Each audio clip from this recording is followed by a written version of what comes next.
After a year, pagiging helper ko, binigyan nila pagkakataong matuto na gumamit ng isang machine.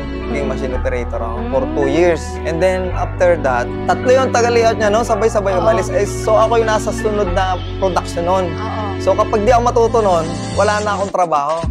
So sabi ni boss, kapag di ka natuto nito, mag-layout, wala ka ng trabaho. Sabi, boss, di turuan niyo ako para matuto ako. So along the way, so siyempre, pipray ako, Lord, turuan mo naman ako na matuto ako nito kasi wala na akong choice kung dito na yung alam kong posible na umangat yung aking pamumuhay.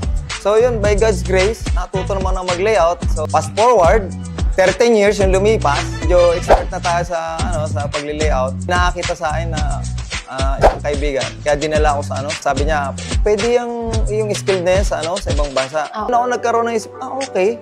Kung pwede pala ako, so pwede akong makapag-ipon kahit pa paano ng pang-start ng business.